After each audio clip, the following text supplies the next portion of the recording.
Hello guys, what we are making tonight is a pot of chili with beans. At the point right now I'm grounding about a pound, 2 pounds of ground beef, and I'm also in the same pan, I'm grounding a pound of Jimmy Dean's pork sausage. I'm using the spicy in this pan. I am sauteing some onions that I'm going to add to the ground beef mixture. Get it down on some low heat here so I can saute the onions just a little bit just so won't be raw in the chili with beans. Now, you might hear me say chili beans, but you know these young people try to correct it.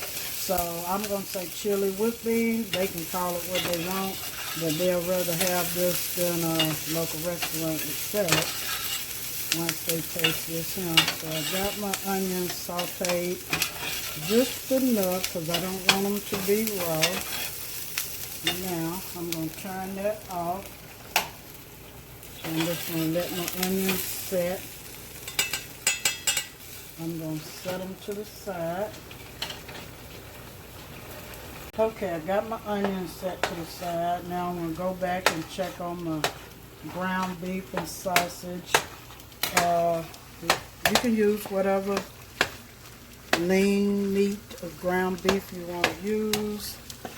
I'm just right now, for the sake of things, I think I got the 80-20% mixed for its ground beef. And I got to get all this. The hardest part is getting your ground beef done. And normally I cook the onions with the ground beef, but since I have so much ground beef in the pan, I didn't want to overdo it. And it's going to have a lot of little different spices in it.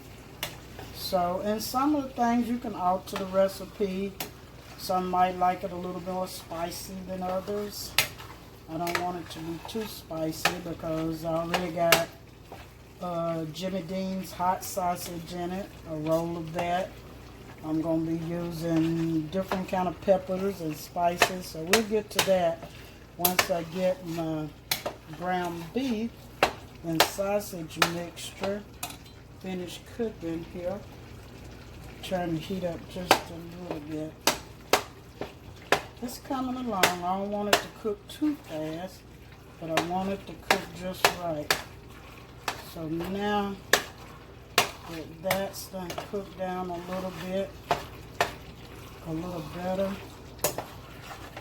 I'm gonna get ready to drain some of this juice out.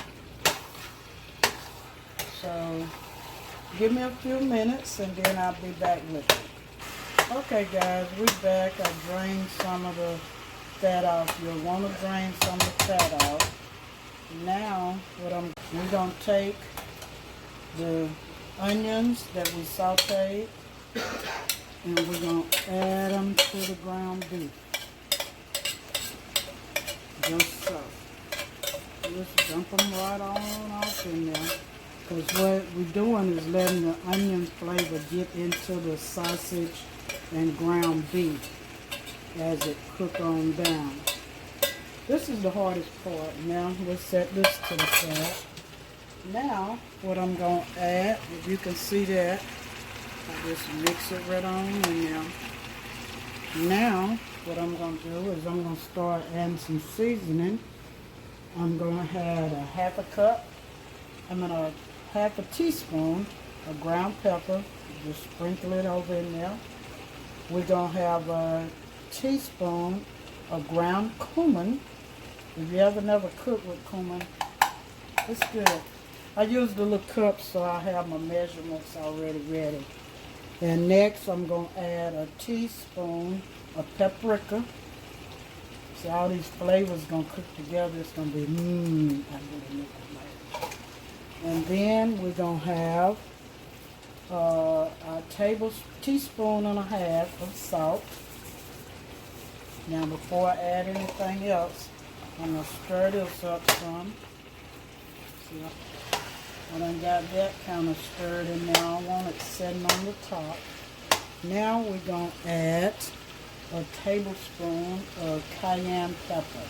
Like I said, it's going to be hot because of the simple fact I done put in black pepper, I done put in cayenne pepper. I got sausage that's spicy. And like I say, you can do it to your taste. Now I'm going to add in a tablespoon of garlic powder. If you don't like garlic, then you're not obligated to put any garlic in it. So see all that cooked in together. Alright, I'll be back in just a moment because I'm going to transfer all this to my ground beef in the pot with all my ingredients that you see. Now I'm going to add 3 tablespoons of chili powder and mix that in a little bit. Thank you. Then I'm going to add 2 tablespoons of light brown sugar, 2 packed tablespoons of light brown sugar. A lot of ingredients, but it's so good. Then, before I do anything else, I'm going to add 1 14-ounce can of diced tomatoes. Just pour that on over in there. Get that stirred up. And then you need 4 cups. I use 4 cups of tomato sauce, so that's equal to 2 14-ounce cans of tomato sauce. Just pour it right in there. So let's shake it on. That's my 1 can. That's my 2nd can. And you can say something about they're different if somebody's looking at it, but you don't have to. Yeah, you just use whatever kind of brand of tomato sauce you want to use. It's not matter which brand you use. And then I'm gonna add 2 cans of pinto beans, but you don't drain them. Just pour it on in there, just like so.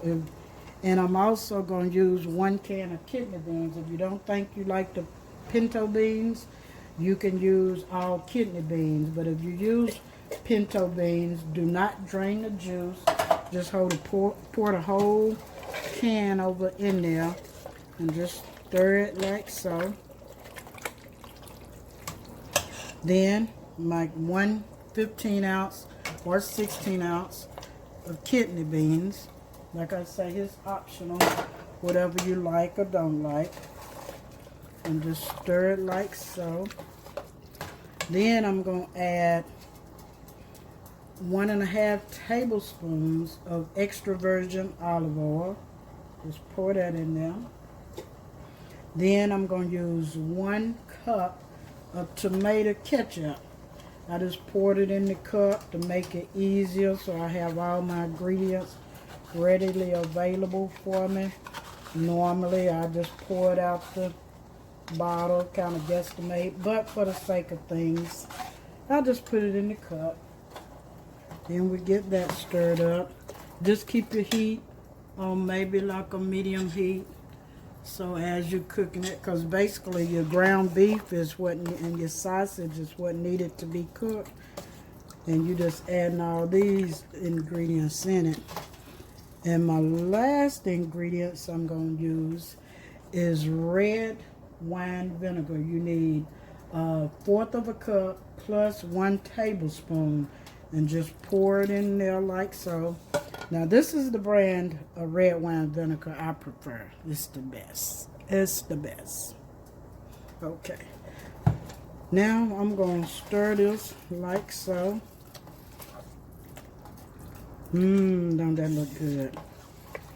Let it simmer. Just keep stirring it all up. Like I say, if you don't want the pinto beans, you can use all kidney beans. If you don't want pinto beans, like I say, all kidney beans. If you don't want kidney beans, use all pinto beans. That's optional. That's up to you, which kind of beans you want. And basically like what you do is you let that simmer. And what I'm gonna do now, I'm gonna get a little small taste and see if I need to add any seasoning. Right now I don't think I need too much. So just keep it stirred, because all you're doing is letting all this stuff cook together.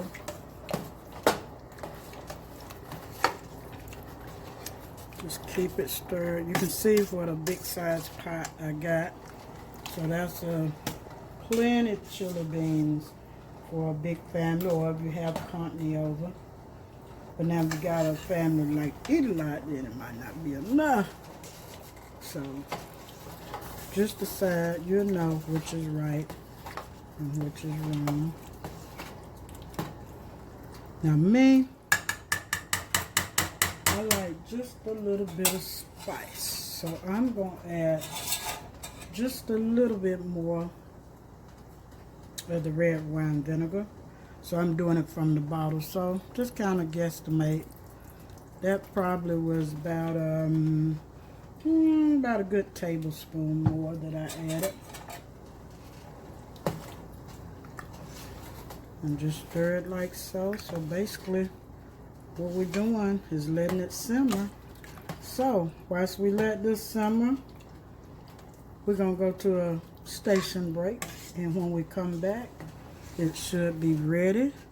And I'll show you, you have options what you can do to spice it up. Oh, you can eat cornbread with it. You can have chips with it. This is your taste. So we'll be back shortly. Okay, people, we're back. As you can see, we have the finished pot of chili with beans. And also, because I like it a little bit more spicy, some of the same ingredients I use, I added a little bit more of the spices for as the peppers. I added a little bit more to that. Now, let me show you the finished product. Now you have your chili. You can top it off with a little shredded cheese. You can use corn chips. You can use the little corn chip bowls that you can buy. I bought these little bowls at Walmart. They're like 92 cents. Or some people prefer to have cornbread with their chili. So, yum, yum, yum. Eat them all up.